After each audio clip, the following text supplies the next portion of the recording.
झाबुआ में नवागत collector doctor Yogesh Tukaram भरसट लगातार व्यवस्थाओं को लेकर सख्त नजर आ रहे हैं। इसी कड़ी में उन्होंने मेघनगर के सामुदायिक स्वास्थ्य केंद्र और उपार्जन केंद्र का आकस्मिक निरीक्षण किया और व्यवस्थाओं का जायजा लिया। झाबुआ कलेक्टर डॉक्टर योगेश तुकाराम भरसट ने मेघनगर सामुदायिक स्वास्थ्य केंद्र का निरीक्षण कर स्वास्थ्य सेवाओं की स्थिति देखी।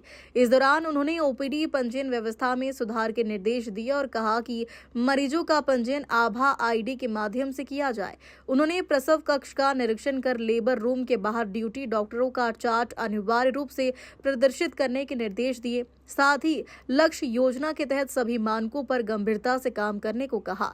निरीक्षण के दौरान कलेक्टर ने मरीजों से चर्चा कर उपचार और सुविधाओं की जानकारी ली। इसके बाद कलेक्टर ने मेघनगर उपार्जन केंद्र का भी निरीक्षण किया और किसानों से सीधे संवाद कर उनकी समस्याएं सुनी। अधिकारियों को निर्देश दिए गए हैं कि किसानों को किसी प्रकार की परेशानी न हो, इसका विशेष रूप से ध्यान रखा जाए।